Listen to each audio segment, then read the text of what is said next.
Bonjour, bienvenue à cette conférence du cycle Écho d'Archéo. Je remercie les organisateurs de m'avoir invité. Je suis Laurence Lautier, je travaille en tant que responsable de recherche archéologique à l'INRAP à Clermont-Ferrand et je vais vous présenter en collaboration avec Ivy Thompson, archéo-anthropologue pour la partie funéraire, les résultats d'une fouille que nous avons menée dans l'emprise de l'aéroport de Clermont-Ferrand entre novembre 2020 et février 2021. Nous sommes actuellement en fin de rédaction du rapport et je remercie tous mes collègues spécialistes qui ont apporté leur contribution à cette présentation. L'opération a eu lieu en amont d'un important programme de travaux de réfection de la piste et des voies de circulation de l'aéroport par le syndicat mixte Aéroport Clermont-Ferrand-Auvergne. L'ampleur des travaux nécessitait l'aménagement d'une base vie pour l'ensemble des entreprises intervenantes et c'est à cet emplacement que nous avons fouillé une superficie de 3,5 hectares. Le décapage a révélé la présence de plusieurs occupations diachroniques. Un habitat du premier âge du fer en partie centrale, une villa et 2 sépultures d'enfants à l'est, et un habitat de l'Antiquité tardive et du Haut Moyen Âge à l'ouest. Ces installations prennent place dans un vaste réseau parcellaire fossoyé, dont certains fossés délimitent des axes de circulation gaulois, antiques et modernes. Des sondages plus profonds nous ont permis de reconstituer les variations des paysages de ce secteur du Grand Marais de Limagne depuis la fin de la dernière glaciation vers moins 15 000 ans jusqu'à l'époque actuelle. Elles sont présentées en détail sur la photographie du log, mais de manière synthétique, nous pouvons dire qu'au-dessus du substrat de l'Oligocène, les différentes séquences enregistrent les retombées de cendres du puits du Kilian, il y a 8500 ans, les variations saisonnières du niveau d'eau de ce marais, la destruction violente de sa végétation sur plusieurs hectares il y a 6900 ou 6800 ans, la survenue d'au moins 2 séismes, des séquences régulières d'inondations entre lesquelles s'insèrent des phases de mise en culture et les implantations humaines. Le site de l'âge du fer se concentre dans la partie centrale sur une superficie de 0,7 hectares, même si quelques aménagements et des niveaux d'occupation ont été reconnus à l'emplacement du village médiéval et sous la villa. Les structures témoignent d'une fréquentation récurrente durant 300 ans entre les années 800 et 500 avant Jésus-Christ. Nous avons découvert quelques fossés, une dizaine de structures hydrauliques de type puits ou puisard, une dizaine de fosses contenant des rejets domestiques, une quinzaine de trous de poteaux présentant des alignements pour certains, et un fond de cabane rempli de fragments de plaques foyères. Ces vestiges s'associent à un vaste niveau d'occupation qui a livré des tessons de céramique de la même période. Vous avez ici des vues de ces puits vidés ou coupés, et dans plusieurs d'entre eux, on a observé l'aménagement de marches creusées pour faciliter l'accès à l'eau. On voit également les fragments de plaques foyères mis au jour dans l'habitation, qui a également livré des restes de faune et des graines carbonisées de céréales. Vous avez un exemple des céramiques décorées et des fusailloles en terre cuite utilisées pour le filage. Au 6e, 7e siècle, un habitat se met en place sur une superficie minimale d'un demi-hectare. Il est formé de 9 bâtiments sur poteaux porteurs ou en architecture mixte avec murs de solin, des fosses, un silo, 4 puits d'une profondeur de 1 mètre à 2 mètres, dont un soigneusement maçonné, un four et des niveaux d'occupation. Il pérennise une occupation antérieure de l'Antiquité tardive à laquelle nous pensons que se rattache le bâtiment 1, dont l'élévation était en terre crue et les sols en terre battue. Il est également à signaler que quelques éléments de l'Antiquité tardive ont été découverts à l'emplacement de la villa. Au 7e, 8e siècle, l'espace est réaménagé. Nous ignorons si toutes les habitations sont abandonnées. En revanche, un réseau fossoyé est-ouest prend place et 2 enclos ovoïdes de grande dimension sont installés, peut-être en lien avec des activités pastorales, voire de boucherie. Une étude micromorphologique faite sur le sol du bâtiment 5 a mis en évidence, au-dessus des niveaux d'occupation, Le développement de sols formés sous prairies à herbacées, dédiés au parcage et à la stabulation des troupeaux, probablement en lien avec l'installation des deux enclos. Plus de 4600 ossements d'animaux ont été inventoriés à l'emplacement du village médiéval. Si les assemblages fauniques en lien avec les lieux d'habitation correspondent à des déchets d'alimentation carnée humaine avec un panel assez diversifié de porcs, de caprinés, de coqs, de poules domestiques, de bovins et d'équidés, en revanche, les dépôts dans les différents fossés livrent un recrutement préférentiel de grands ongulés domestiques, bovins, chevaux, mules, mulets, avec des traces de découpe sur les ossements, témoins des déchets d'activité de boucherie. La présence de chiens est également prouvée. Des objets de la vie courante ont été recueillis, notamment ce cure-oreille en alliage cuivreux, daté des années 500-650 après Jésus-Christ, et cette applique de ceinture de forme triangulaire de même période. Plusieurs chemins ont été documentés dans la fouille.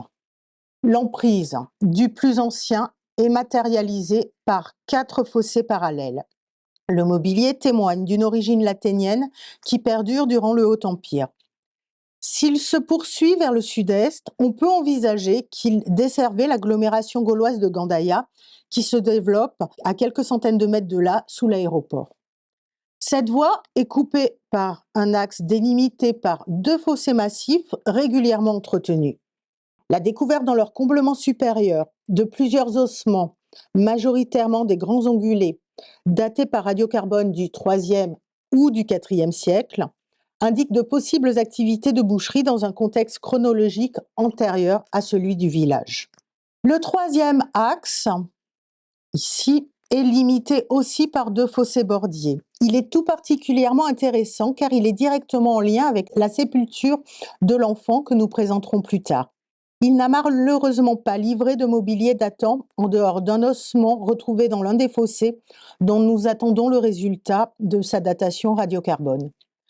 Nous supposons néanmoins son ancienneté car il est coupé par un fossé qui a livré un tesson du 1er siècle de notre ère.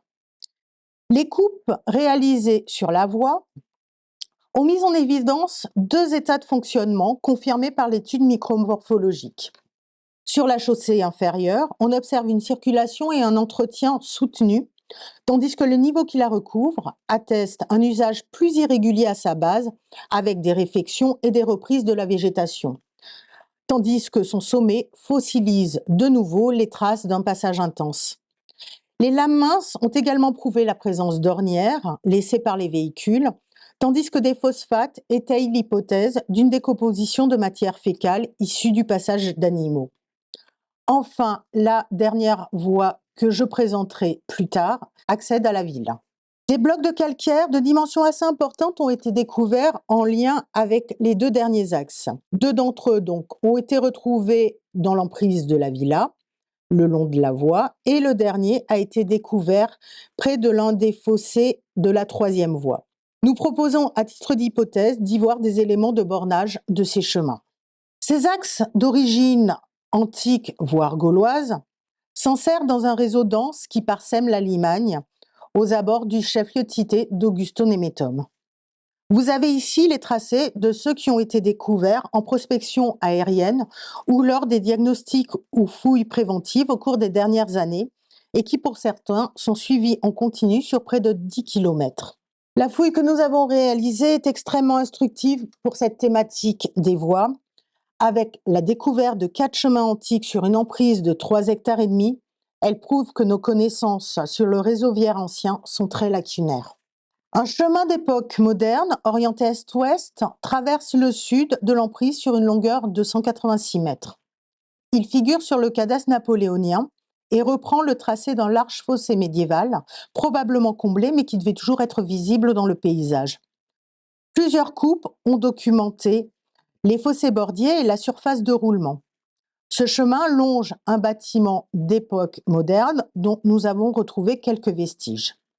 Sur son tracé, à l'emplacement hypothétique d'un carrefour routier, un massif maçonné pourrait marquer un lieu de franchissement. Ce chemin était bordé par 5 bornes de pierre, majoritairement en pierre de Volvic, disposées de part et d'autre de la chaussée. Deux d'entre elles sont gravées des lettres MP et PA ou BA. Elles correspondent au nom de deux propriétaires de parcelles, Michel Pégou et Antoine Bardin, dont l'existence a été retrouvée aux archives départementales. Ces bornes de limite de propriété pourraient s'inscrire dans le cadre d'une recomposition foncière issue de la vente des biens nationaux lors de la Révolution française. De nombreux fossés confirment le drainage massif de ce secteur qui a toujours été humide. Ils débutent dès le premier âge du fer, se poursuivent à la période latinienne et surtout massivement aux périodes antiques, médiévales et modernes. Les orientations, les dimensions, les profils sont variés. Certains sont comblés rapidement, d'autres sont curés régulièrement. Et la présence dans certains d'entre eux d'argile de décantation prouve qu'il y avait de l'eau stagnante. Je vais vous présenter maintenant les vestiges antiques que nous avons mis au jour au sud-est de l'emprise et que nous interprétons comme la pars rustica d'une villa. Les assemblages de mobilier retrouvés soulignent une grande amplitude chronologique qui s'inscrit entre le IIe siècle avant Jésus-Christ jusqu'à l'Antiquité tardive, indiquant une fréquentation ininterrompue des lieux avec quelques éléments remontant même au premier âge du fer. Toutefois, nous ignorons quelle peut être la nature des occupations laténiennes et tardo-antiques. L'essor du domaine débute à partir du règne de Tibère, dans la première moitié du 1er siècle de notre ère, période concomitante à l'installation de la sépulture richement dotée d'un enfant mort en bas âge, et connaît un abandon ou du moins une chute importante de ses activités dans le courant du IIIe siècle. Les éléments structurés se déploient sur une superficie minimale de 0,25 hectares, mais ils se poursuivent hors emprise, au sud et à l'est, où l'on peut légitimement supposer que se développe la part urbana de l'établissement. Ont été mis en évidence les plans de 4 bâtiments, un probable grenier, des éléments de clôture, un puits, une aire de dépiquage, un chemin d'axe nord-ouest-sud-est restitué sur une trentaine de mètres de longueur, mais dont la poursuite pourrait être matérialisée par l'axe d'un fossé. Enfin, en dehors de l'emprise de la villa, 2 sépultures d'enfants ont été découvertes. Une dernière précision sur la chronologie des vestiges. La plupart du temps, toutes ces structures ont livré un mobilier brassé qui résulte des longues phases d'occupation et d'abandon, rendant difficile tout phasage. Seuls 2 bâtiments se singularisent par des fourchettes chronologiques plus recentrées.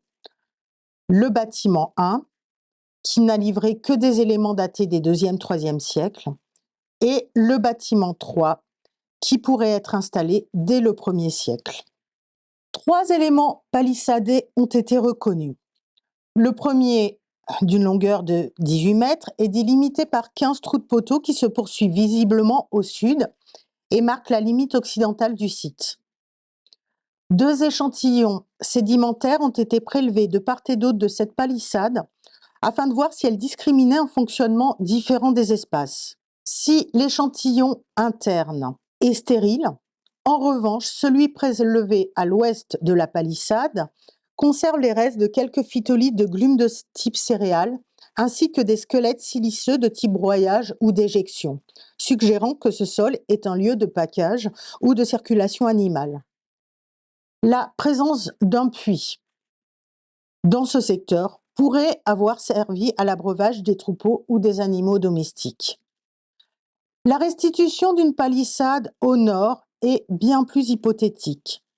L'alignement n'a été observé que sur le lever au drone après la fouille et les éventuels trous de poteaux n'ont pas été testés.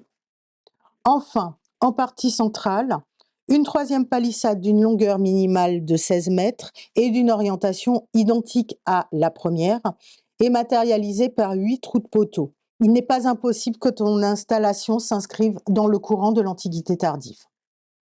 Les bâtiments 1 et 2 ont été partiellement impactés par le creusement d'un large fossé médiéval qui a tronqué une partie de leurs aménagements, rendant leur lecture et leur restitution plus difficiles.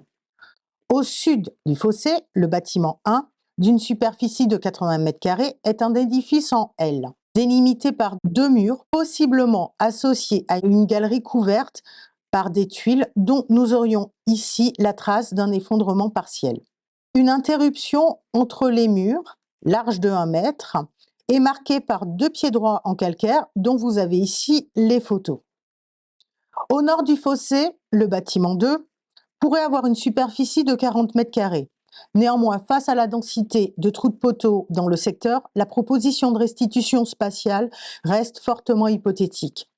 Comme pour le précédent bâtiment, il présente une architecture composite faite de murs de Solin et de trous de poteaux. 8 mètres à l'est de ce bâtiment 2, 5 trous de poteaux délimitent un bâtiment de 11 à 12 mètres carrés, entouré d'un niveau de sol. Le 6e trou de poteau a très probablement été détruit lors de l'installation du fossé médiéval.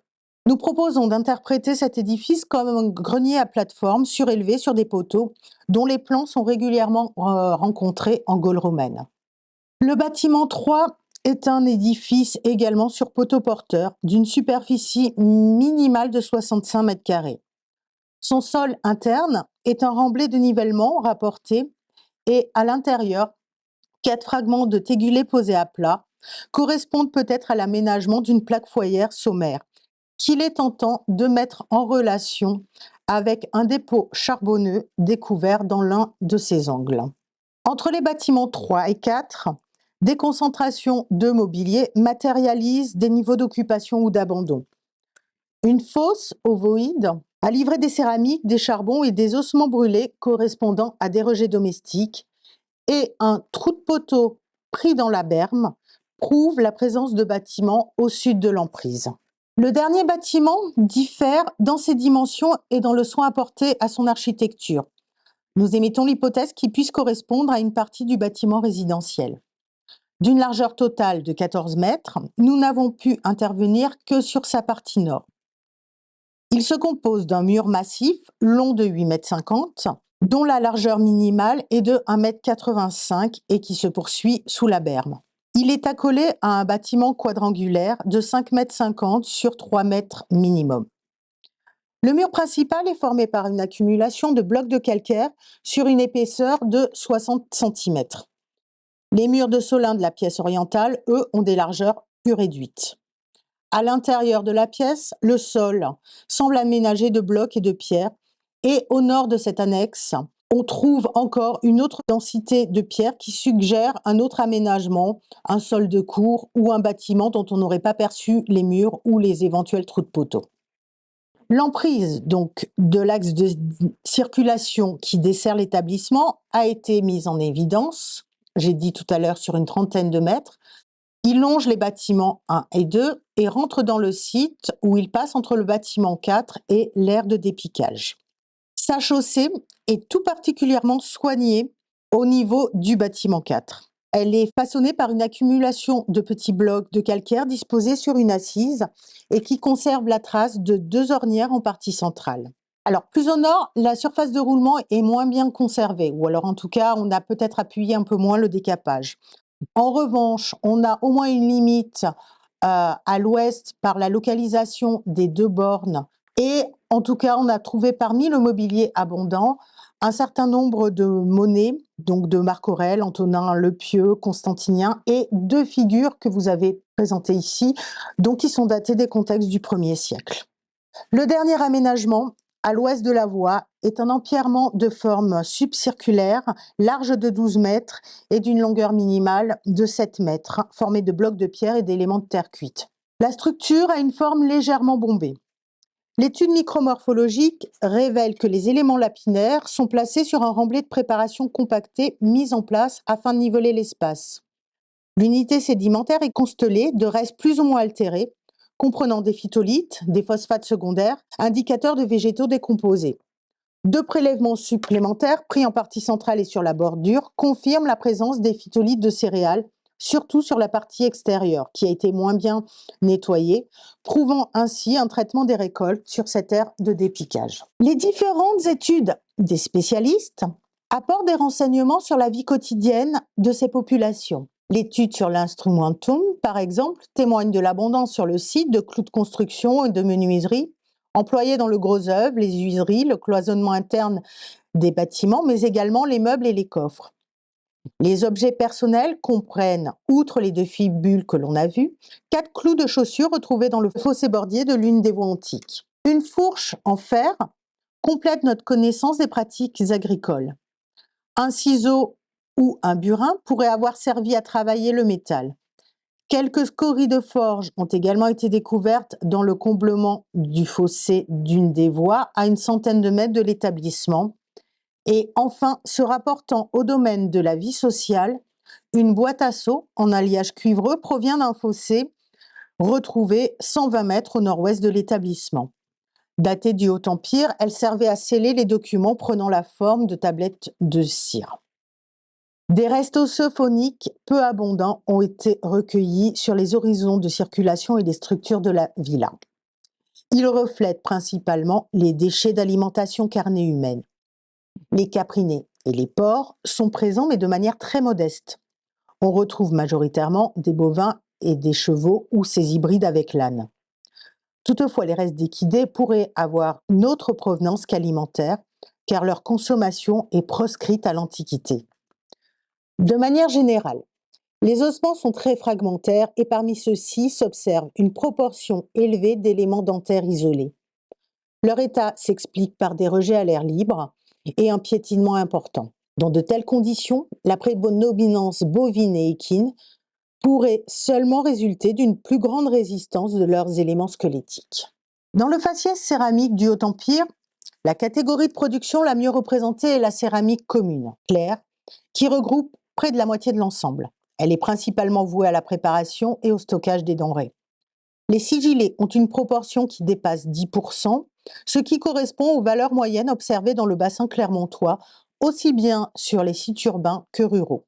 Si au début du 1er siècle, nous trouvons autant de sigillés de Lezoux que des ateliers du sud de la Grove-Zinc, dès la fin du 1er siècle ou au cours des premières années du 2e siècle, l'approvisionnement en sigillés bascule en faveur des ateliers de Gaule centrale et ce monopole durera jusqu'à la fin de l'occupation du site. Les cruches à engobe blanc, issues des formes du 1er début du 2e siècle, parviennent à hauteur de 13%. Le reste du mobilier se répartit en un grand nombre de catégories de production. Des céramiques en gobe rouge dévolues au stockage, des amphores d'importation, des vases en terrani gras, des gobelets à parois fines et métallescents, des vases à cuire en vernis rouge pompéien.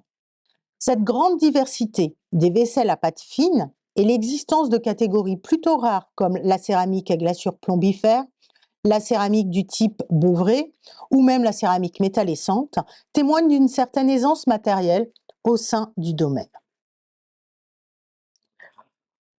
Aux marges de l'habitat, mais dans des secteurs néanmoins proches des bâtiments, une sépulture a été mise au jour.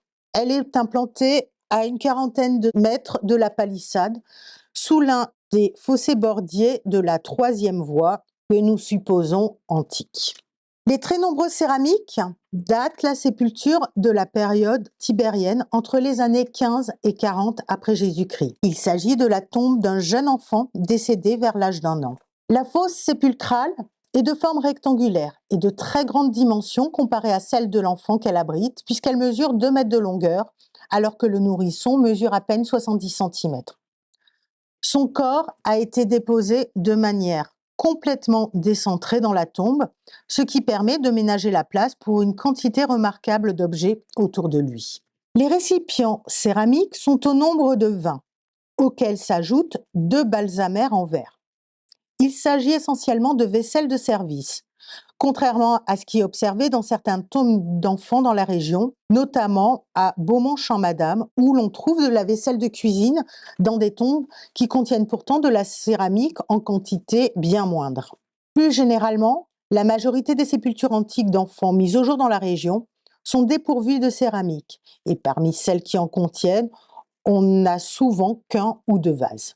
Avec ses 22 récipients en céramique et en verre, cette tombe est à ce jour la sépulture d'enfants la plus richement dotée de la cité Arverne. Les récipients à liquide dominent ici et comprennent de nombreuses cruches de modules différents. Un vase balustre, des amphores miniatures et une gourde annulaire. Cette gourde annulaire est une forme très rare, à l'image des amphores miniatures. De manière générale, plusieurs récipients sont techniquement complexes et probablement onéreux, ce qui montre que les proches du jeune défunt ont consenti un investissement non négligeable. Ce n'est donc pas seulement le nombre impressionnant de récipients qui caractérise l'assemblage, mais également leur quantité. Parmi les céramiques considérées comme précieuses, se trouvent 4 récipients couverts d'une glaçure plombifère. 2 petites cruches, parmi ces céramiques plombifères, présentent un registre de décors. L'une est décorée de festons marqués par des œilletons et l'autre par des représentations animales. D'un côté, par la course de 2 lièvres et de l'autre, par 2 autres animaux plus grands, peut-être des chiens, également en pleine course. Ces petits récipients contenaient vraisemblablement des produits cosmétiques, médicinaux ou des préparations liquides alimentaires. Des analyses des résidus organiques ont été réalisées par le laboratoire Nicolas Garnier pour plusieurs céramiques. Elles contenaient diverses préparations à base de plantes, certaines alcoolisées et d'autres huileuses. Une petite cruche était remplie d'un mélange d'une solution à base de raisin et d'un autre fruit de la famille des rosacées. Plusieurs autres renfermaient des préparations à base de fruits et de produits laitiers. Parmi ces préparations laitières et fruitées, des traces supplémentaires différentes ont été décelées, témoignant probablement de l'ajout de divers ingrédients à cette base laitière et fruitée. La gourde annulaire a contenu un produit à base d'une plante de la famille du chou. Pour une cruche, c'était une préparation à base d'écorce d'arbres feuillus et pour une amphore miniature, de la farine ou des grains de millet décortiqués. Les grands récipients présents dans la tombe n'ont pour l'heure pas fait d'objet d'analyse. Il s'agit de grandes cruches en gobelets munies de 2 anses pour les plus grandes que l'on peut supposer avoir contenu diverses boissons. Le mobilier céramique de la tombe comprend également d'autres formes de vaisselle de service, à savoir un plat, une coupe, un gobelet en sigillé provenant de la Greve Zinc et de Lezoux, ainsi qu'un bol en terrani gras. Le plat a vraisemblablement fait l'objet d'un bris rituel, comme il est fréquemment attesté dans les sépultures antiques, particulièrement dans la région. Des fragments de ce plat ont été sciemment escamotés sous le pied d'une cruche ou servaient à la calée lors de son dépôt. Ce plat, la coupe et le bol, ne contenaient peut-être pas moins des denrées périssables alimentaires, correspondant à la part du défunt dans le banquet funéraire. Pour ce qui est des denrées alimentaires liées au banquet funéraire, la tombe recelait d'impressionnantes quantités de viande. Toutes les parties périssables ont disparu et seuls les os nous permettent de restituer les pièces de boucherie. Il y en a 10 réparties dans la tombe, du porc, de la volaille et du mouton. Le porc est l'animal le plus représenté. Un demi-cochon, coupé dans la longueur, a été déposé presque au centre de la tombe. L'analyse ne permet pas d'attester s'il s'agit d'une demi-carcasse d'un seul tenant ou d'une reconstitution symbolique de l'animal par l'assemblage des différentes portions de la gauche de l'animal. La demi-tête, l'épaule, la poitrine et le jambon jarret. En plus de ce demi-cochon qui se compose déjà d'un jambon, 3 autres jambons sont répartis autour du défunt dans la tombe. L'un d'eux est posé sur la demi-carcasse de porc et les 2 autres de part et d'autre de la tombe. En plus du porc, la tombe contient aussi de la volaille, à savoir 2 poules et un pigeonneau réunis du même côté de la tombe de part et d'autre d'un jambon, alors qu'un gigot de mouton a été déposé à l'opposé, lui aussi associé à un jambon. Tous ces dépôts de viande et de céramique sont répartis autour du défunt. Lors de la fouille, ils ont été découverts en position parfois désordonnée et superposée, comme par exemple le grand plat en sigillé qui était posé de biais sur une cruche et 2 pièces de viande, ou comme cet ensemble de tout petits vases découverts renversés ou carrément à l'envers. Ces récipients avaient pourtant été agencés avec soin dans la tombe. Les grosses cruches et toutes les pièces de viande ont été disposées au fond de la fosse, mais toutes les autres céramiques étaient surélevées, en appui sur un support périssable. Par le biais de l'analyse taphonomique, certains dispositifs périssables peuvent ainsi être restitués, tels qu'une étagère, sûrement en bois, placée dans l'angle nord-ouest de la fosse. Cette étagère, ou un autre dispositif équivalent, se poursuivait probablement le long de la paroi de la fosse, supportant l'alignement des jolis petits récipients en céramique dont on a déjà parlé, celles à glaçure plombifère, la gourde annulaire et les amphores miniatures. Tous ces éléments se sont renversés lors de la rupture de leur support périssable. D'autres éléments comme la coupe en sigillé, visible au premier plan sur la photo, ou un balsamère en verre, étaient vraisemblablement en appui, non pas sur l'étagère, mais sur le cercueil qui abritait le défunt. Car le jeune enfant reposait lui-même dans un réceptacle en bois. Ce cercueil est facilement restituable à partir de la position des nombreux clous découverts en position primaire, au total une quarantaine, qui permettent même de comprendre le mode d'assemblage des planches. Le cercueil mesure 80 cm de long et était muni de ferrures, d'une poignée, ainsi que d'une plaque ornementale en fer percée d'une entrée, derrière laquelle se trouve un mécanisme de serrure. La serrure représente un élément peu conventionnel pour un cercueil. Il s'agit en réalité très certainement d'un coffre ou d'une malle domestique, peut-être en remploi, mais quoi qu'il en soit, utilisé comme réceptacle aux dimensions particulièrement adaptées pour accueillir un si jeune défunt. L'étude des traces ligneuses, fixées dans l'oxydation des clous, ferrures et systèmes de ferrures, montre qu'il s'agit d'un coffre en bois de menuiserie de haute qualité, identifiable par l'élasticité du bois, probablement de l'orme. Au-dessus de la tombe, un deuxième dispositif de couverture est restituable. Il s'agit sans doute d'un grand couvercle en bois qui a abrité la tombe et a retenu les infiltrations sédimentaires pendant longtemps, puisque tous les mouvements qui se sont produits dans la sépulture, notamment la chute des vases, se sont produits en espace vide. Autour de ce coffre-cercueil ne sont pas seulement disposées des offrandes alimentaires. Calé entre le coffre et la paroi de la fosse se trouve un cercle en fer de 30 cm de diamètre déposé à la verticale. Il pourrait s'agir d'un jouet, d'un cerceau, tel que l'iconographie antique en livre plusieurs exemples. Ces représentations témoignent d'une utilisation athlétique du cerceau, mais également ludique, souvent associée à l'enfance. Les cerceaux ou trocus sont dans l'Antiquité romaine des attributs genrés exclusivement associés aux garçons et aux jeunes hommes, à l'inverse de nos sociétés actuelles où le cerceau est davantage un objet féminin depuis l'engouement qu'a connu le hula-hoop dans les années 50. Durant l'Antiquité, le cerceau est utilisé dans les activités physiques qui exercent l'adresse et la motricité, où il est actionné à l'aide d'une baguette ou d'un bâton. Il n'est pas question ici d'envisager que cet objet, s'il s'agit bien d'un cerceau, a été utilisé par l'enfant. Il était trop jeune, puisqu'à peine âgé d'1 an. La présence du cerceau n'est peut-être qu'allégorique, comme l'était d'ailleurs la part du banquet funéraire déposé dans la tombe. Des exemples iconographiques et de textes antiques évoquent la présence de petits anneaux montés sur les cerceaux, les garrulus annulus. Ils avaient une vocation sonore ludique ou étaient destinés à avertir les passants par leur tintement lorsque leur cerceau roulait. Un anneau est accroché au cerceau de la tombe d'Olna, mais il ne semble pas avoir la même fonction puisque 3 objets y sont accrochés. Leur morphologie les rapproche d'une pelle à feu, d'une hachette, d'une herminette miniature. Ces mini-outils n'étaient pas scellés au cerceau. Ce type d'outil miniature a déjà été découvert dans des tombes, par exemple dans la nécropole romaine de Saint-Vulbas dans l'Ain ou celle de Pontario en Creuse.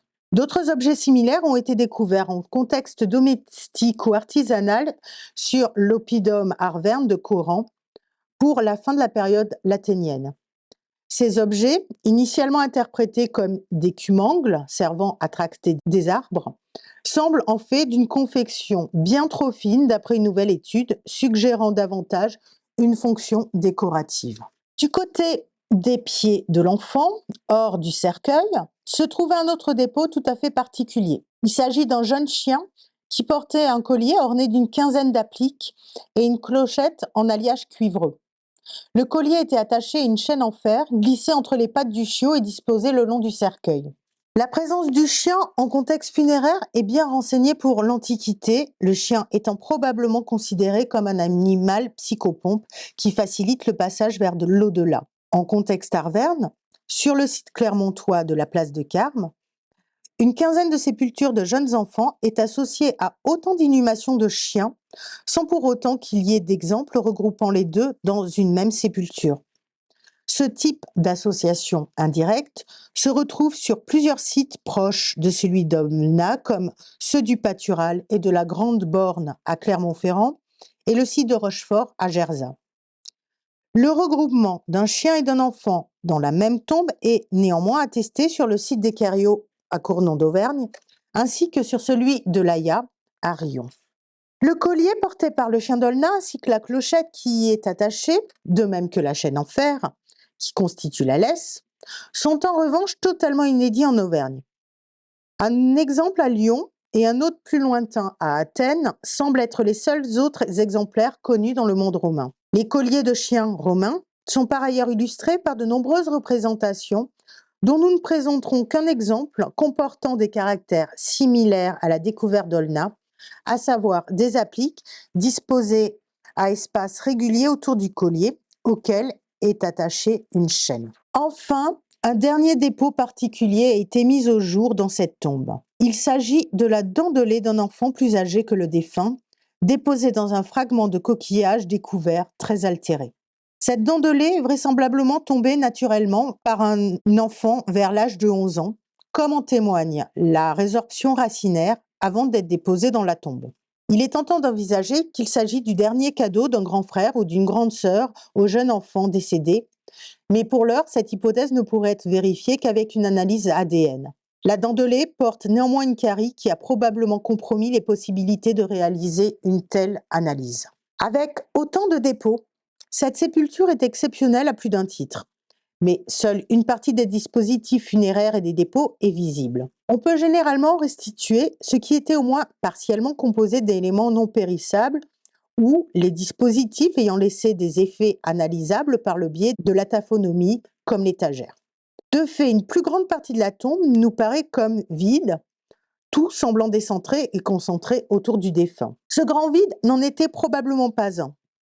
Les analyses des phytolithes réalisées sur du sédiment prélevé à cet emplacement montrent une forte présence d'aiguilles de pin. Cet espace vide a très vraisemblablement accueilli des rameaux de pin. Durant l'Antiquité, cette espèce d'arbre est symbole d'éternité du fait de ses aiguilles persistantes, antiseptiques et parfumantes. Au-delà de l'aspect symbolique d'éternité, elle est utilisée en contexte funéraire du fait de la forte odeur des résineux, masquant celle de la mort. D'autres dispositifs périssables ont été détectés au sein du coffre-cercueil qui abrite le défunt. Du tissu et des fibres végétales ont par exemple laissé leur empreinte dans l'oxydation des ferrures internes. Il pourrait s'agir de la paille qui, associée au tissu, a servi au capitonnage interne du coffre. Mais ce n'est pas tout. Sous le défunt se trouvait une fibule en alliage cuivreux attachée à un gros anneau en fer. La position de cette fibule, sous la tête du jeune défunt, avec l'ardillon orienté vers le sol, est difficilement compatible avec un élément porté sur un vêtement. Elle permettait donc d'envisager que ces éléments étaient épinglés sur un support placé sous l'enfant. Les empreintes, figées dans l'oxydation de ces objets, permettent de restituer une toile de fil de laine, ainsi que la présence probable d'une fourrure. Ces interprétations sont préliminaires, dans l'attente d'une observation sous microscope électronique à balayage. En attendant, elles suggèrent que l'enfant avait été déposé sur un support moelleux, peut-être une fourrure, et était également peut-être enveloppé dans une couverture de laine. Pour conclure sur cette sépulture, rien ne permet de préciser la cause du décès du jeune enfant. Tout au plus, remarquons-nous la présence de légères réactions périostées sur l'os frontal, notamment sur le plafond des orbites, qui peuvent préfigurer des cribra orbitalia. Il s'agit d'un indicateur de stress non spécifique qui peut avoir des origines multiples, comme des carences ou un processus infectieux. Quoi qu'il en soit, la mort des enfants n'avait rien d'anormal dans les populations du passé, où la majorité des décès se produisaient dans la première année et où près de la moitié des enfants n'atteignaient pas l'âge adulte. Des sépultures de jeunes enfants gallo-romaines sont souvent situées hors de l'espace funéraire communautaire, parfois installées à proximité des habitats ou lieux de vie. Ce schéma est bien documenté en Auvergne, où elles forment parfois de petits ensembles funéraires, comme ceux mis au jour lors de plusieurs fouilles du chef-lieu de cité Augustoné-Béthome, ou en marge de la villa de Champmadame à Beaumont, ou encore à proximité des installations artisanales de Lezoux. Toutefois, le plus souvent, les sépultures de jeunes enfants sont dispersées, constituant des découvertes aussi récurrentes qu'inopinées lors des fouilles d'établissements antiques. À ce propos, on peut signaler que la fouille d'Aulnat a également mis au jour la sépulture d'un deuxième enfant, inhumé probablement au moins un siècle après la première que nous venons de décrire, et dans un autre secteur de la fouille. Ce petit défunt était encore plus jeune que le précédent puisque décédé lors de la naissance ou dans les jours qui l'ont suivi. Il a été placé dans un vase ovale protégé par des fragments de tuiles selon des modalités déjà bien documentées en Auvergne. Ce type de récipient, particulièrement adapté aux dimensions du corps d'un nouveau-né, et qui pouvait d'ailleurs éventuellement être utilisé pour donner le bain au bébé, a été fréquemment utilisé durant l'Antiquité dans les sépultures de nourrissons. Plus globalement, l'inhumation des jeunes enfants en périphérie de l'habitat, hors des espaces funéraires communautaires, est décrite par plusieurs auteurs romains, comme par exemple Fulgence, qui précise que les jeunes étaient inhumés sous les auvents de maison. Néanmoins, davantage qu'un héritage de la romanisation, l'inhumation des enfants en contexte domestique est un phénomène propre au monde méditerranéen, bien attesté en Gaule méridionale durant la protohistoire. La sépulture d'Aulnat relève ainsi donc de pratiques funéraires conformes à ce que l'on connaît en contexte antique. Le mobilier qui accompagne le défunt, en revanche, est exceptionnel, aussi bien du point de vue quantitatif que qualitatif. Une telle profusion de vaisselle et de pièces de boucherie, sans oublier les autres dépôts et les effets personnels qui ont suivi l'enfant dans sa tombe, suggère de prime abord son appartenance à une famille de rang privilégié. Si le lien direct entre une tombe riche et la richesse du défunt doit sans cesse être interrogé, le simple fait que la famille ait été en possession de tels objets et ait pu mobiliser de telles quantités de viande dénote indéniablement une certaine opulence, a fortiori si l'on considère qu'elle a consenti à leur abandon dans la tombe. Nous nous interrogeons sur son rattachement probable avec l'établissement domanial mis en évidence à proximité. Ces formes de l'habitat de rang supérieur sont prégnantes dans la plaine de la Limagne. Notre établissement s'inscrit-il dans cette trame des villas aristocratiques accueillant des propriétaires fortunés que l'on imagine volontiers exercer des charges dans le proche chef-lieu d'Augustoné-Méthomme? Il est impossible dans l'état actuel de nos connaissances de répondre à cette question, étant donné que seuls les bâtiments d'exploitation ont été retrouvés. La partie résidentielle, très ponctuellement observée, semblant se développer sous l'aéroport. En conclusion générale, grâce au travail de toute l'équipe de recherche, nous avons pu cerner l'occupation de cette partie du marais de la Limagne, exploitée au cours de différentes périodes. Dès le premier âge du fer, on observe une fréquentation régulière des lieux durant plusieurs siècles qui prend la forme d'un habitat polynucléaire reconnu en plusieurs points de notre emprise, mais également dans les autres fouilles réalisées sous l'aéroport ou les bâtiments de l'Aïa. La villa, qui prend la place d'une occupation latinienne dont nous ignorons la nature, devra faire l'objet d'investigations complémentaires par des prospections géophysiques dans l'emprise de l'aéroport, afin de compléter le plan et de voir jusqu'où se poursuit le site au sud. La sépulture de l'enfant reste bien évidemment l'élément phare qui permet de confirmer le statut de cet établissement domanial, la richesse de son mobilier la rendant unique. Nous avons vu que tous ces aménagements s'inséraient dans un réseau dense de voies et de chemins. Enfin, la fouille a pu mettre en évidence dans le secteur de l'habitat tardo-antique et médiéval une évolution fonctionnelle sur le long terme qui voit l'abandon peut-être partiel d'un quartier d'habitation, remplacé à l'époque carolingienne par des activités pastorales et de boucherie.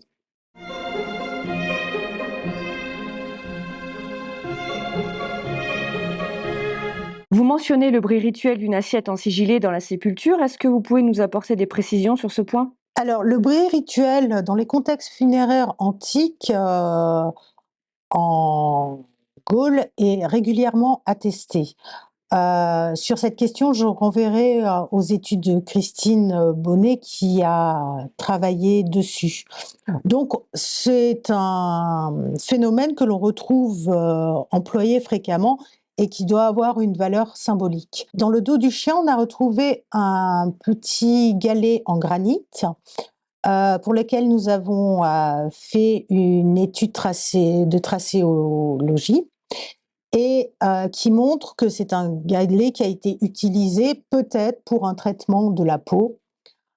Et on se pose la question, parce qu'il était aussi pas très loin de cette assiette en sigillé, si ça peut pas être la pierre utilisée pour briser l'assiette. Est-ce qu'on en sait plus sur les causes de la mort de cet enfant? Il y a peu d'éléments. Visiblement, il y a quand même quelques marqueurs sur le squelette, sur le crâne, mais ça peut être dû à une infection, ça peut être dû à une mauvaise nutrition. Bon, peu de chance pour que ce soit une mauvaise nutrition vu le cadre, mais une infection, une fièvre, voilà. Il peut y avoir plusieurs origines. Et a-t-on une idée de son sexe?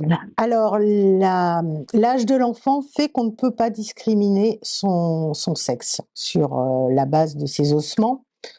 Compte tenu de la découverte, entre autres, de cet anneau, on peut envisager qu'il s'agirait d'un garçon, puisque le contexte de cet anneau prouve que c'était traditionnellement associé au milieu masculin.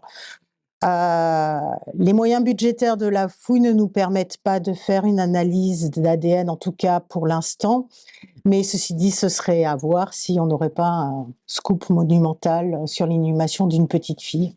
Est-ce que cette sépulture pourrait être reconstituée pour être présentée au public?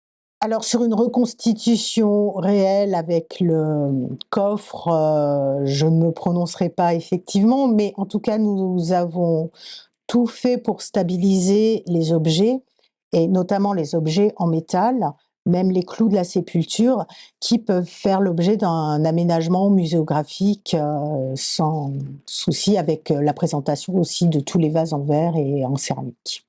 La végétation de ce secteur de la Limagne a été détruite il y a plusieurs milliers d'années. Quelles sont les causes de cette destruction?